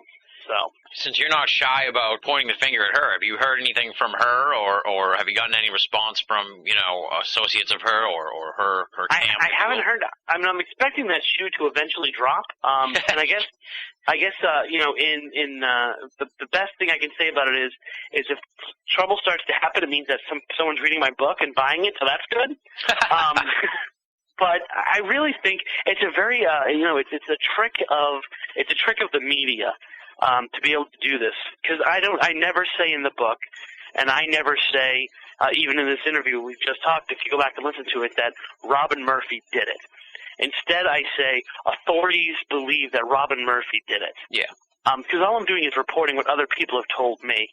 So if she wants to come forward and tell her side of the story, I would love to hear it. I would love to document it. I would love to write Dark Woods 2, the next generation, and explore a lot of these other sides of the case. But as far as I know, she hasn't kind of prepared anything for me, and no one's contacted me on her behalf. Okay, yeah. I was just wondering, since you heard from him, I didn't know if you were hearing from her at all, or I'd be kind of tweaked if I did, so. I kind of feel like, I don't think that the right hand often knows what the left hand is doing, and I'm very specific about using those hands when I say that. I think that in terms of the Carl Drew, Robin Murphy cult being part of the larger picture, I think she had no idea that she was herself being manipulated. Now, what do you mean by that? Well, I think that just to say that, well, it's a really haunted area and there's a lot of crime going on and it's very weird and these cults all find there and they're completely unrelated to each other is a bit naive. I mean, I believe that a lot of these cults that are working there, these slightly organized cults, are being manipulated by the larger cult. So if you take a drug-using prostitute who is the head of a cult and not think that she can be influenced by an outside force without her really fully understanding how she's being used, then you're not really looking at the case very closely. So I think the potential is there for, especially considering we've already discussed, that cult might be into prostitution and drug running. Yeah, so it's almost like a situation where maybe the upper level of the cult might be like, we need you to do this. And, right. And it happens, and she doesn't know why really, but she just does it at the behest of whoever her higher-ups are. Right, and it's one of those situations where even cult members don't know who other cult members are. There's a rotating membership, and these are not abstract people. These are not people who wear robes. Some of the cult members you can talk to. You can go into their businesses in Rhode Island and talk to them. They're not going to tell you about the cult, but these people are people that Alan Iles has investigated and arrested and taken out of the forest. People who, are not shy about their involvement with the occult, at least. And they're just walking the streets, but of course you can't convict them on something. You can't convict someone on dust, on the air, there's no proof that links them other than, the stories and stuff that can't be used in court. Yeah, it's a spooky world. It's spooky. What about the other big case you sort of talk about here, and that's one that's gone unsolved so far, and that's the highway killer case. There's actually been several serial killers in Massachusetts, and some people even think that that the highway killer might be responsible for some of the later cases. Some of these random serial killings might actually be the work of one person. I fully think that the highway killer is actually the highway killers. I'm one of the few people that put forward that it is all the work of a cult. And it was all very specifically done during a certain time to bring about what the cult wanted. We've already kind of talked about 1988 as being this very crucial year for some reason for satanic activity in Massachusetts and then all throughout the country. That's when these killings were happening. So we're talking at least 17 bodies found of prostitutes or drug users, female drug users, all throughout Bristol County and then a little bit into, I believe, Plymouth County and then into Rhode Island even. And that's just the body count of people that they know. Mm-hmm. Because Freetown is a great place to drop a body and have it never be found. So most law enforcement that work in the area believe that there are bodies that will just never be found that are in the forest. Wow. At least 17 bodies and 2 district attorneys actually as well have all died at the hands of this serial killer in Massachusetts who, if not for the body count, really is kind of a boring serial killer. There's not that kind of attraction to it. He's a straightforward, strangle kind of serial killer. But these bodies started turning up all throughout the early parts and later parts of 1988. And they had kind of some prime suspects, and the case was handled really poorly by the district attorney at the time, who kind of zeroed in on one person because he had a personal grudge against him. And allowed kind of a lot of the other evidence, especially what Alan Iles was saying, kind of allowed that to fall by the wayside and kind of pushed him off the case because he was so focused on these 1 or 2 people for personal things. Then one of them committed suicide, and that was it. Okay, he was the suspect. He did it out of guilt. Case closed. Well, case closed for them in a way, but not for the people of Bristol County, not for the people that lived in this area who still think of him as this weird boogeyman who just roams the streets. So whenever there's a killing, people's eyes turn towards this unsolved case of the highway killer and say, that's him. That's him. He's risen again, and he's coming after us again. A classic example of it is Bish, when the lifeguard who died a few years ago. Mm-hmm. And that was more towards kind of the Worcester County area. But there are people in Bristol County who were saying that's the work of the highway killer. So it's very much alive in the kind of subconscious of Massachusetts, especially that part of Massachusetts, when these bodies start to kind of appear that, it's the highway killer rearing his ugly head again. But the actual person who might be responsible, once again, it's really difficult to convict and to kind of bring it out because all the evidence is kind of discovered or kind of come about in a very sketchy way. I don't want to make people think that Alan Alves is, the white knight walking, riding in on the horse and saving the day. He's as good as he is because he's somewhat sketchy himself. He can get into the mind of a criminal because he was a criminal when he was younger. And so also people tell him a lot of stuff off the record in ways that can never be used in court, and then he tries to find a way to make it usable. Yeah. So the new district attorney, who just recently came into power about a year ago, who ran on the platform of, I will solve the highway killer. It was actually his thing. This guy said he would do it. How long are we going to have to go before it's being solved? Elect me and I will solve it. He's actually kind of maybe evaluating some of the stuff that Alan had and saying, okay, you feel you know who it is, now let's work backwards. Yeah. And if you follow this man throughout kind of the years after the highway killing kind of era, kind of like the era, the flap. I was trying to use a word that you would like. If you follow his movements throughout different states, you see very similar activity happening in those states at that time. Yeah. So Alan Alves thinks he has a beat on who it probably is. Yeah. Yep. And he has law enforcement in other states that have contacted him saying, hey, we hear you're this weird, expert in occult. Here's our crimes, Here are our suspects. He's like, oh, really? That guy's a suspect, huh? Huh, all right. Well, he used to live in Massachusetts. And so, I mean, it's one of those things where it's really difficult whether it ever will, but that's his kind of Moby Dick. That's his kind of journey, is to, now that he's retired, to devote time to catching the killer who got away. Yeah. Interesting. And do you think that they ever will get to the bottom of it, or do you think it's the sort of situation where, I don't know who this mystery suspect is, so maybe they'll pass away in 5 or 10 years, and then it'll all come out in the wash then or something? I think that this crime, especially crime that's attached to a cult, is such a delicate house of cards when you're trying to explain it and when you're trying to discover it, that there are so many things that can go wrong. For example, if you're James Cater and you killed under the guise of being part of a cult, why haven't you said anything in 20 years about it? Yeah. Why hasn't the leader of the cult put a bullet through your brain so you don't say anything? I think that there's someone in jail in the next 5 years who will mysteriously die, or will die from a suicide, or will be, will get killed somehow, and it will be passed off, and it will be the highway killer, and there'll be someone inside doing the work of the cult to kind of get him out of the way. And so, therefore, the case will never be solved. Interesting. Would Alan come out and say who it was if the guy dies? I'm not sure. You would have to ask him that. Yeah, I didn't know if that was something. I wouldn't do it. Because they kind of did that. The guy who wrote this is off the beaten path here, but the guy who wrote the Zodiac book, when his prime suspect for the Zodiac killing died, that's when he wrote the book and said who he thought it was. So I didn't know if that was that sort of thing. Right. I think that. I'm sure I'm sure there's legal hurdles to that kind of thing anyway.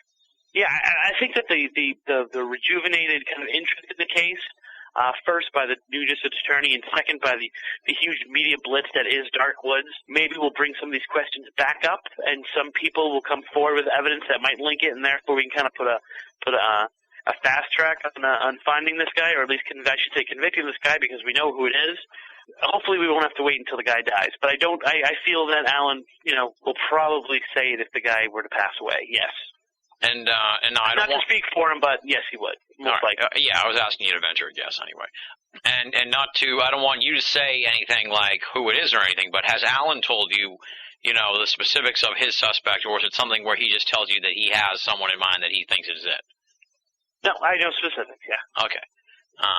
Yeah, I don't want you to say anything because I No. Yeah, I don't even know. I know a bit about it. I know the whole background of it, and pretty much the name. So. All right. Well, we'll leave it at that, and people can do their own research. But don't buy the book thinking that I say who it is. Yeah, don't buy the book thinking that, because it's not in the book. It's, we're trying to avoid being victims 19 and 20 here, so hopefully, so we'll just leave it at that. And then this cult thing, like we kind of talked about the higher level and that sort of thing, and there's a long history in paranormal circles about that sort of thing where, kind of like what you said, what Alan thinks, where like it's an Illuminati sort of thing, but I guess my question is, as far as the cults in the Freetown State Forest and all that stuff, were these guys and gals, were they mostly, unsavory characters, drug runners, pimps, prostitutes, or were there, upstanding citizens standing alongside them in the rituals and all that stuff? Yeah, I'd say it's much more that the cult itself consists of enough people who are respectable that it would make you lose sleep. Really? So there really is no distinction between unsavory character and policeman in elected official. And so, it's one of those things where, some of the people who you would count on being the most trustworthy pillars of the community are the ones that are, more sketchy than the drug dealer you see on the street. The drug dealer you see on the street is pretty straightforward. You know where he's coming from. Yeah. No, it's the one that you vote for. that has the secret life. Who only reason why he's there in the first place is because he's part of this cult. That's the person who you have to watch out for. That's the frightening one. Now, what do you mean he's only there in the first place because he's part of the cult? Because he has the connections to get elected, or because he's harnessed some kind of dark power to get elected? And I kind of think this is where Alan and I split. I think that dark power can be used, and he feels it can't. But it's much more just because of the influence of the cult in the community itself. Yeah. But I also feel there's an aspect of gaining some kind of power through ritual and tapping somehow into something darker. Yeah. So this thing's got quite a lot of tentacles in this area. It's not just, it's on first glance, like you said, when you see the cult, you're not really seeing the cult. On first glance, you think it's just, lowlifes and weirdos and stuff like that and hippies. But really, it sounds like this thing runs the gamut of characters. Well, you have to keep in mind that we're talking about the Freetown State Forest in a certain period of time. But if you really kind of look at the history of Massachusetts, at the same time that this stuff was going on, you had, the classic cases of sexual abuse in Malden and some of the areas closer to Boston that were having this kind of satanic twist to it. We were coming off satanic activity in the kind of the New Hampshire, Massachusetts line, and the Lawrence and Andover area. We're coming off of areas where, what do we have if you go kind of 10 miles north and west of that? You have the hills and where they lived. You know what I'm saying? And all the activity that was happening in Exeter, New Hampshire. Yeah. And the very open satanic cult that was active there in the late 70s and early 80s. So I think that, this is kind of a picture of, or a snapshot of a lot of activity that was happening. And so I think that kind of, if you watch this stuff from afar, you see that the people who are being accused are often, really, really low or really hidden in the documents are people who are highly respected and members of kind of the police and members of the government and members of, and this is not just the flashy killings. This is, document upon document of people accusing, and sometimes cases that ended with district attorneys, disappearing or attorney generals being thrown off cases and ended up having to go into private practice because they couldn't get a job someplace.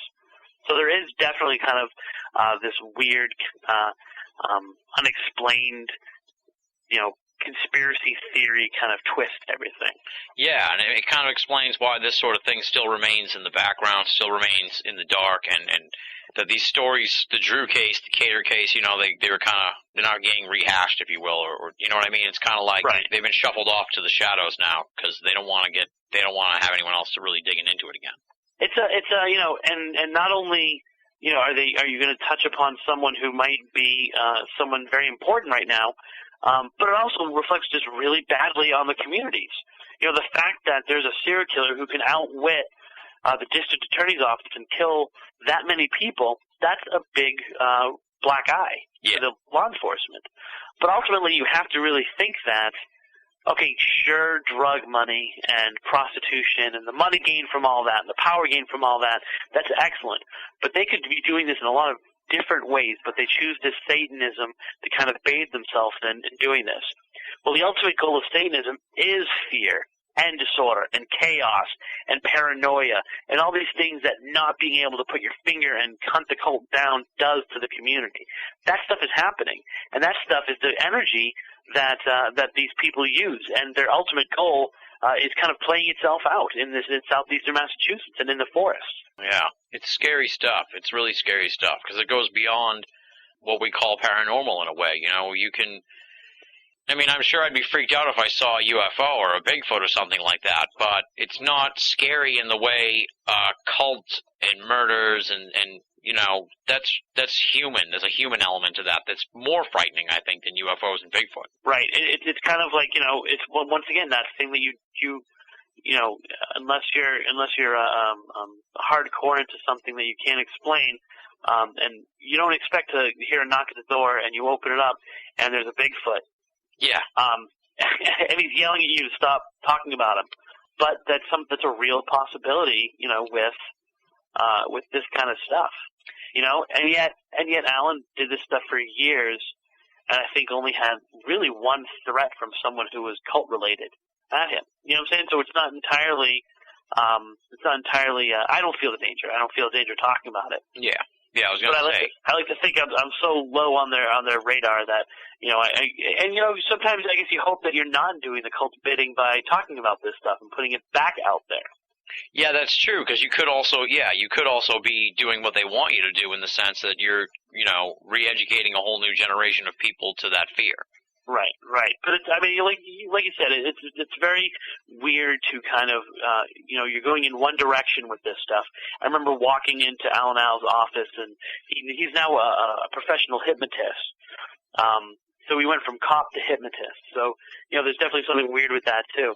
And I went to his office and we talked. And the first day he pulls out these 3 huge boxes of old cases. And in these cases was some of the weirdest kind of things that we talked about. Everything from, sexual abuse to someone's self-mutilation and dumping the blood all over a nativity scene to decapitating a grave. And you're like, okay, dude, I wanted to talk to you about ghosts, and I thought that you were connected with that somehow, and now you're handing this stuff off to me? Yeah. When that kind of falls in your lap, it's easy to make the leap and start thinking that perhaps ghosts and zombies and puckwudgies and serial killers are somehow all related. Yeah, and you bring and that's a good segue to my next point here in the notes, and that's just this weird connection here between crime and paranormal activity and that energy that's going on there in Freetown and the Freetown State Forest. What do you make of that? How do you wrap your mind around that? It's a chicken and an egg situation. Are they drawn there from the energy, or does the energy draw them there? Does that rise in paranormal activity give rise to crime, or is the crime an effect of the paranormal activity? I mean, these are these are rhetorical questions I'm sort of just throwing at you. Right, and it's one of those things that ultimately you have to just sit back, observe it, and say it comes from the same emotional or same energy core. Yeah. Rather than trying to chase your own tail like a cat, you have to kind of admit that will never be solved. I'll never be able to. One of the classic questions I'm always asked when I talk about this is, well, where did it start? Yeah. What was the first thing? What is the reason for all this?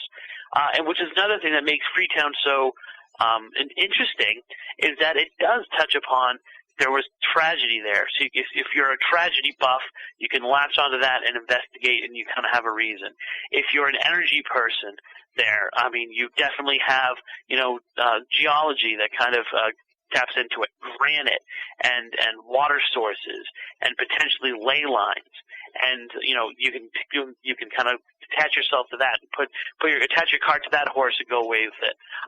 So it's really one of those things where I've stopped kind of exploring the why, and I kind of am just kind of holding everything up to the light. And I'm hoping that in holding it up to the light, we might not be able to come to any answers, but we can start to kind of see this connection and understand it and maybe apply it to other places.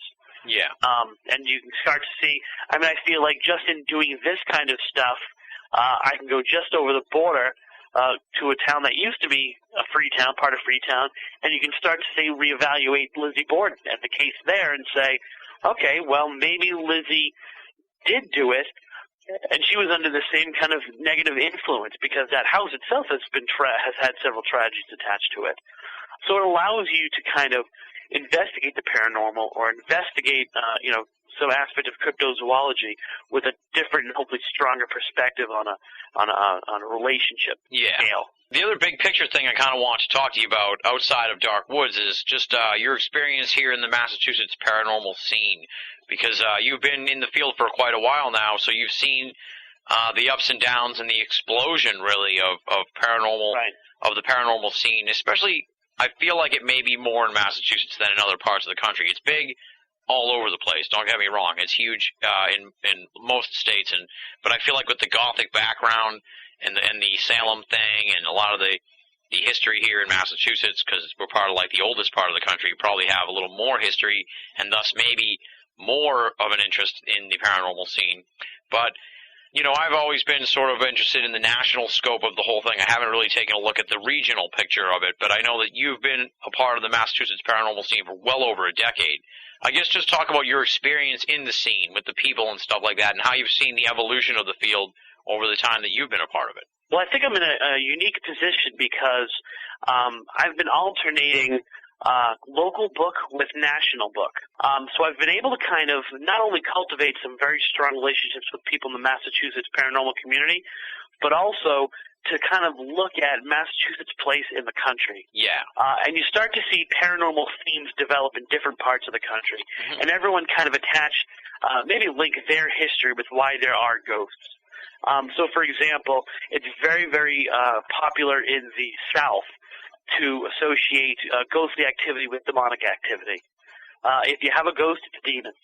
And in the Midwest, it's very much attached to, I should say, the Pacific Northwest. Going the Southwest, it's very much attached to Native Americans. Pacific Northwest, very attached to settlers and the gold rush and things like that. And in Massachusetts, we have these cycles of history that have happened here that you can't really put a finger on overall what the connection is between the Massachusetts history and its ghosts. Yeah. In other words, we have these very, this classic Native American aspect to our paranormal community. Every place was built on an ancient Indian burial ground in Massachusetts. But then you also have, this very Puritan thing that kind of sweeps through and goes into Rhode Island as well. So you have the witch hunts, and you have this kind of settler aspect to things. And then you have, this kind of modernization and this Civil War and Revolutionary War and all these things that kind of sweep through Massachusetts and affect it. And it's very much this kind of hodgepodge of all the great stuff. So it's really this kind of microcosm for all the activity in the country kind of happens here in Massachusetts first, or you can at least find it here. So it's a great place to be an investigator. And if there are any doubts whether there might be something to this whole Bridgewater Triangle idea, or this whole Freetown State Forest as this kind of, thing drawing in negative energy, find Freetown on a map, and you won't be able to find it. So find Fall River, New Bedford, or any of the places that are in southeastern Massachusetts, even Brockton, and draw 100-mile just circle around it. And you will find probably, and I don't put myself in this circle at all, but you will find the highest concentration of high-profile paranormal investigators. Everyone from John Zaffis and the Warrens in Connecticut to Jeff Belanger in Bellingham, Massachusetts, to some of the great Tom DiAgostino. Some of the classic people have kind of swept through this area or been a part of this area. They all come from within 100 miles of Freetown. And I think that people from Massachusetts always feel everything is better in Massachusetts, but I feel maybe the paranormal is one thing where they might actually be right.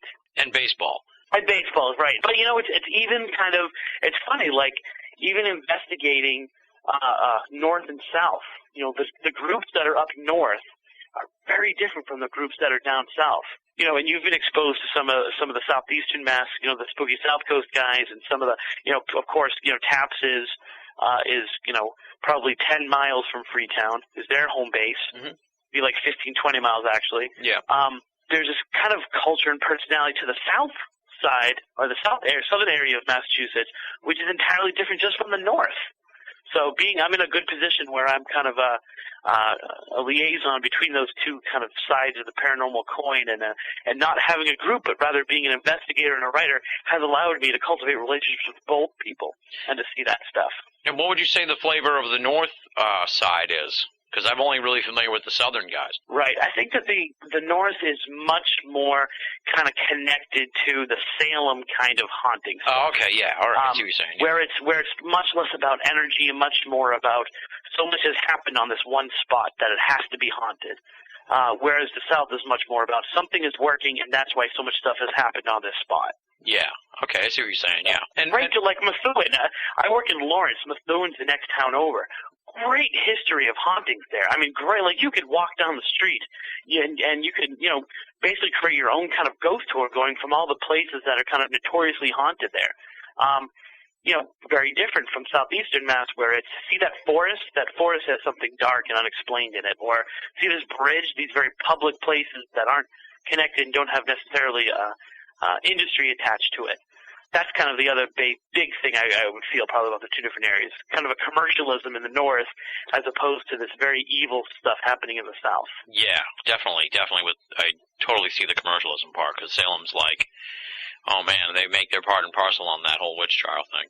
I mean, when someone asks me, have you investigated Salem? I say, no, not really.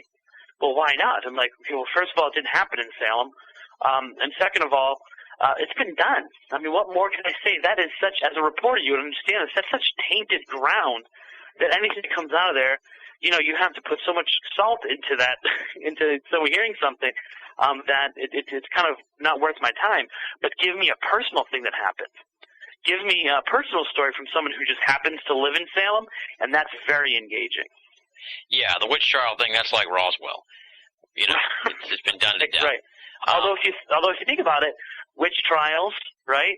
Mm-hmm. And then that happened actually in Danvers and not Salem. And there you have the most haunted building in Massachusetts, you know, with Danvers State Hospital right there. Yeah. And the constant tragedy that's befalling that area, so. There's definitely something going on. Now, what about the explosion here of paranormal groups? Because like you said, you started out with the website and everything.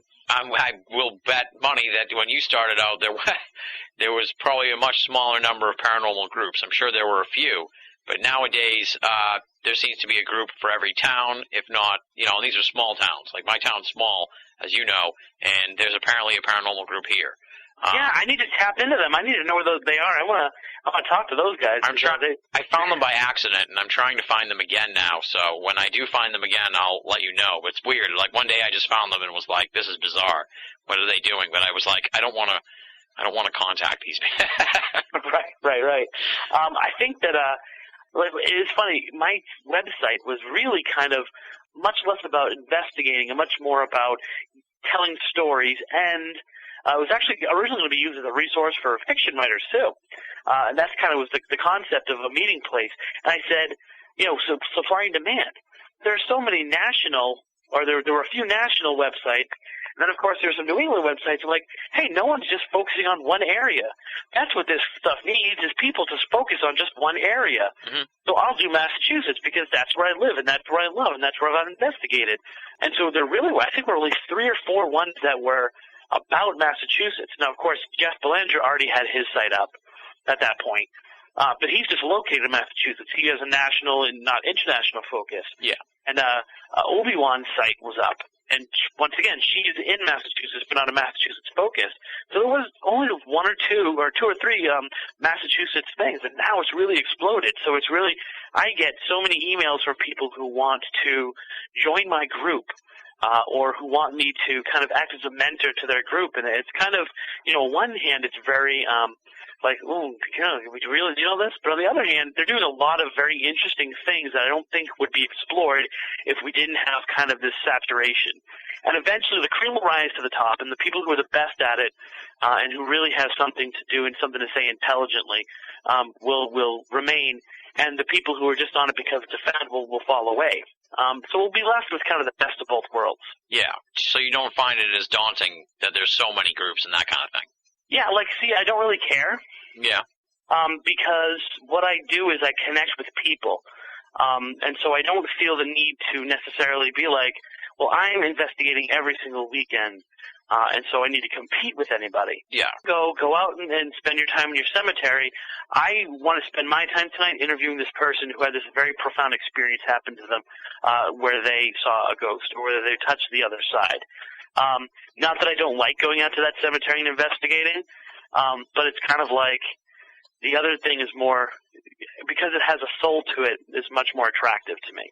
Yeah, exactly. And it's good that you're not really a part of any group, because then you don't get caught up in the politics of the groups, because it seems to be that's one of the other problems, I guess you could say, with the group explosion. It's just the interpersonal politics that go on is worthy of a book in and of itself. That would have nothing to do with ghosts or anything. It would just be, Well, actually, one of the ones I'm working on now is about kind of the phenomenon of ghost hunting itself, and kind of that aspect to it. It's a how-to guide for paranormal investigators, but it also gets a lot into the sociological aspects of people who investigate and kind of the ideas put forward by these groups, and kind of the group mentality and the kind of, it's just the typical roles of a group playing itself out.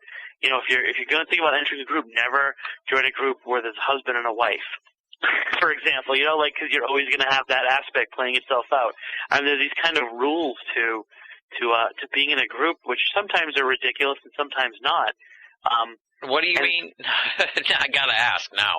What do you mean by don't join a group if it's run by a husband and wife? Just because you'll always be like the number 3 guy, or you're going to be forced to, or you're just going to be caught up in their own little drama? Well, right. It's much more of like a drama type of thing. You don't want to. Do you really want to be? Do you really want to be in the middle of a fight between the two of them? Yeah. And they're talking about whether it's a residual haunting or whether it's an intelligent haunting, and what they're really saying is you didn't do the dishes last night. Yeah. You know what I'm saying? Like, it's just impossible to, whatever weight they bring from their marriage, they're now bringing into that investigation. And for me personally, I'm like, that has nothing to do with ghosts. It's completely amazing in and of itself, the whole ghost group phenomenon. Mm-hmm. But I think that it's just something that makes me very uncomfortable. Yeah. Because you feel like you have to walk on eggshells. You feel that it's just, it's just an argument playing itself out on a paranormal field, and it really has nothing to do with investigating. Yeah.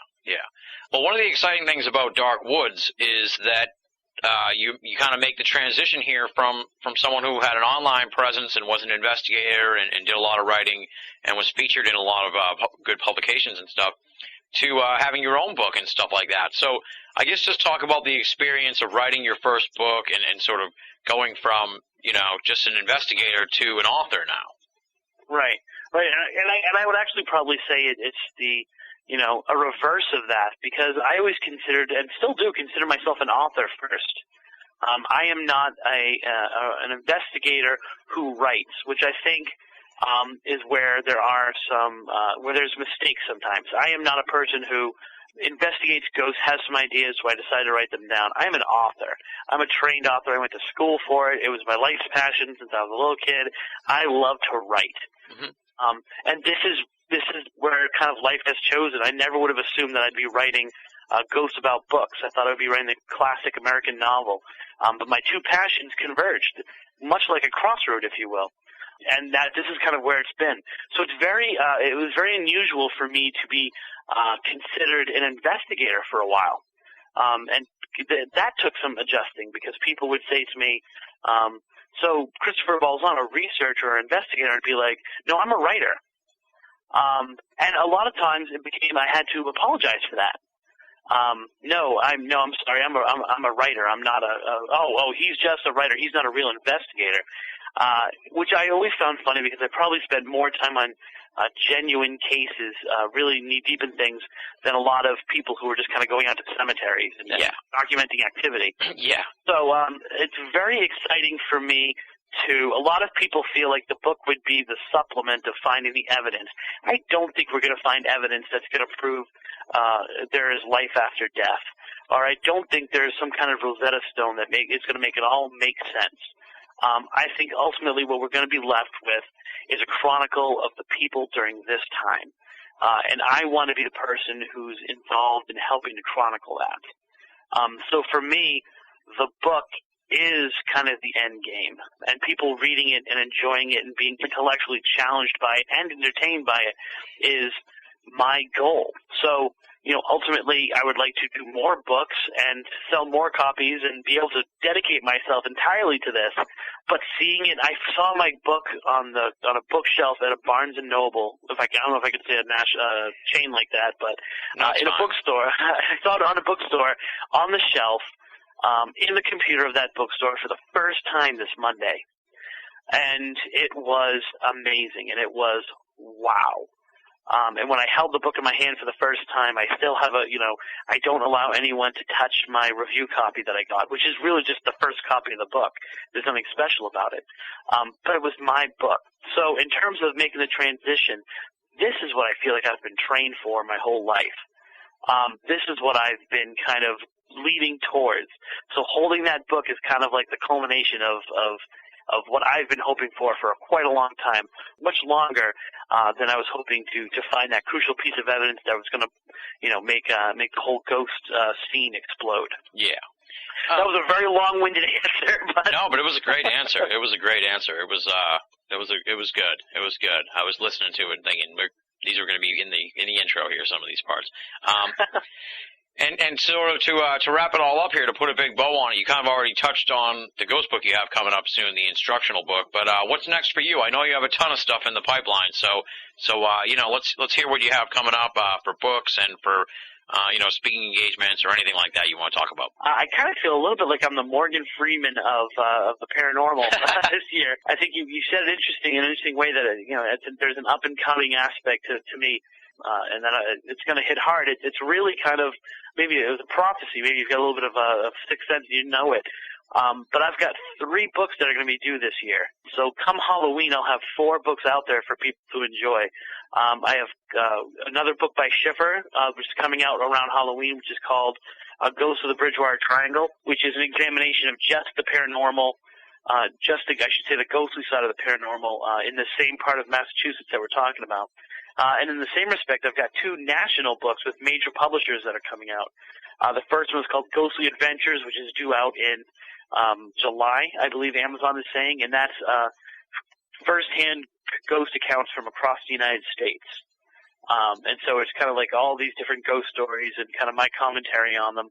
And then around that same time, which is really insane to me because I just have 1 chapter finished, but it's probably going to be out for all the other ones because of the publisher. Mm-hmm. It's so huge, is called Picture Yourself Ghost Hunting, which is a how-to guide along with the DVD that I'm actually producing as well. So you can not only hear about how you investigate and why some of the theories are behind it and all that stuff, but then you can pop in the DVD and you can kind of go through the investigations with some local Massachusetts groups and see how you would conduct a good haunting, good investigation in a cemetery or in a haunted building or in a famous location. So it's kind of like this 2-part attack to learning how to be the best ghost hunter out there.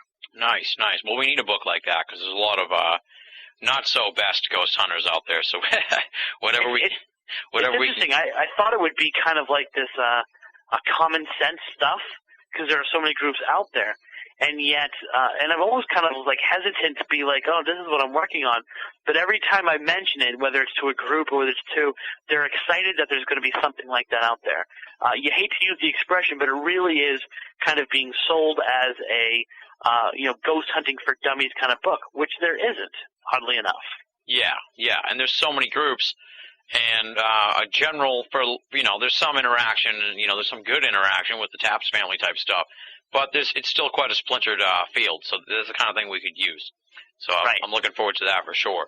Well, Chris, like I said, you've been instrumental in helping me get a look into the world of Massachusetts paranormal scene. I consider you probably my closest local friend here in the field, so I've been psyched to have you on the program. And you sort of touched on something that I said back in October, but it's starting to come to fruition now. I'm going to tell you folks, Chris Balzano is definitely going to be one of 2008's breakout stars in the world of esoterica. You've heard him here on the program. He's done a lot of other radio appearances. You're going to be hearing him other big programs, I'm sure. I'm really looking forward to seeing where his road takes him, because it's been just fun meeting him and knowing him for the last year, and seeing all this stuff on the horizon is just exciting to see. Like I said, folks, breakout star in esoterica in 2008, Chris Balzano. I'm telling you, put it in the bank. I'm telling you, it's a fact. The book we've been talking about tonight is Dark Woods, Cults, Crime, and Paranormal in the Freetown State Forest. It's from Schiffer Books.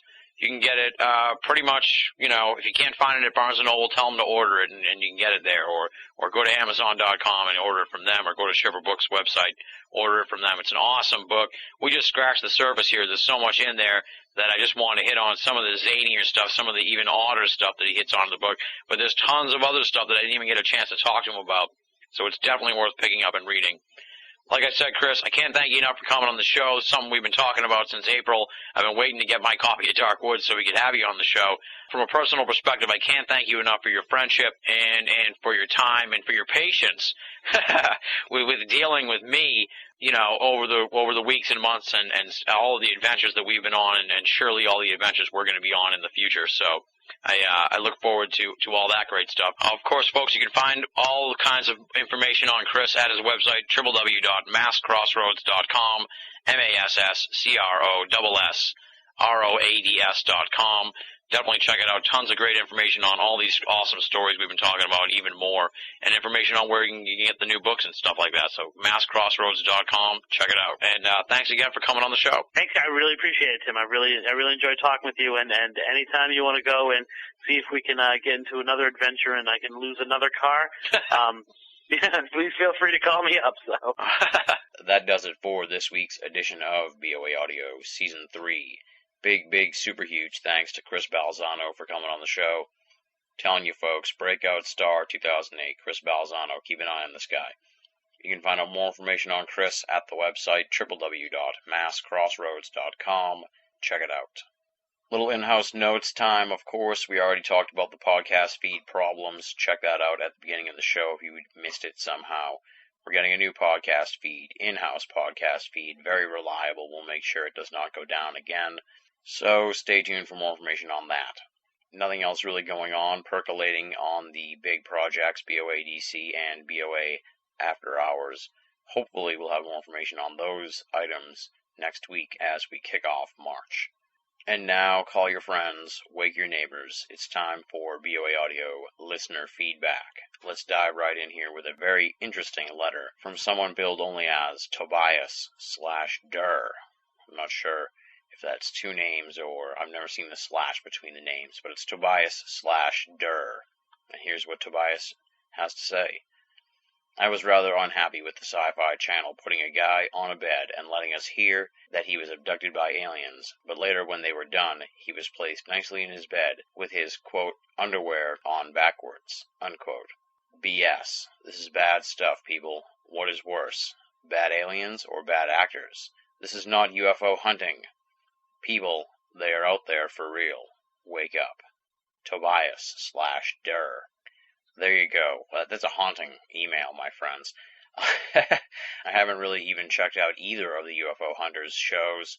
As soon as I heard they were kind of going in the direction of ghost hunters, I was very disappointed with the whole idea, and I was like, fuck that. I'm really not a big ghost hunters fan, so when you apply that concept to UFOs, I don't care. I'm not interested. You've seen one of those shows, you've seen them all. Apparently the Sci-Fi Channel UFO Hunters was a one-and-done thing, so I don't even know what's going on with that. But I have been reading some of the stuff on UFO Hunters on History Channel. Looks pretty good, and I did check out like 5 minutes of it. Thank you so much for writing in, Tobias. Thank you for your interesting perspective on the UFO Hunters story. If you want to be a part of BOA Audio listener feedback, here's how you do it. Either write to boaaudio@hotmail.com or go to banalofamerica.com and click Contact. Either one of those methods takes your correspondence beyond the velvet rope and into BOA Audio listener feedback. Now, of course, you know the time of the program. It is the thanks portion of the show. Soon you're going to be hearing from these people. Soon you're going to be hearing from the fantastic BOA staff on BOA Audio After Hours. But for now, let me just give them a thanks here at the end of the program. They are, of course, Leslie, Chiron, Arlie, Jovi, Tina Senna, and Rochelle Hawks, the outstanding, top-notch, world-class BOA staff. If you're only listening to BOA Audio and you're not reading the columns at BenallofAmerica.com, you're only getting half the story. Stop by BOA and find out why so many are making Benall of America part of their everyday search for esoteric news and opinion. Speaking of which, of course, Benall of America, we are growing week in, week out. We are growing month after month. So many people discovering the website, downloading stuff, and of course, so many new episodes of the program. This sort of thing costs money, believe it or not. It's just not, we don't have a magical tree of esoterica here where we can just pluck things. It costs money for the phone calls, it costs money for the hosting of the show, it costs money for a plethora of little things that you'd be surprised by. But in general, it costs money. And we don't charge, we don't have ads on the show, we don't do anything really to generate money except for the store. And of course, our calls here at the end of the program for donations. If you can help support the audio series and the website, please make a donation at BenallofAmerica.com. Click the PayPal button. No donation is too small, and all donations go towards keeping BOA and BOA Audio up and running and freely available for all of our great listeners the world over. Next week on the program, we're going to hold off just a bit here and not announce anyone just yet. The facts of the matter are simple, my friends. I have a couple of interviews already in the can, but they're kind of along the lines of stuff we've already done here in February, and I wanted to get someone in with a little bit of a different perspective on things. I want to do something a little bit different from what we've already presented here in February before we sort of revisit some of the themes of February later on in March. So I got on the horn with a big player in one of the major fields in esoterica, and he was down for a BOA Audio return. So he is penciled in here for next week to tape. And once I tape the interview, we'll post the preview on the website so folks can find out who it's going to be. It's within the realm of ufology. I'll even tease that out a little more. In the event that the interview doesn't go off as planned, we already have something in the can, so we'll definitely have an episode next week, no matter what. Rain or shine, sleet or snow, there will be an episode. And on that mysterious and confusing note, we're going to bid you adieu here this week.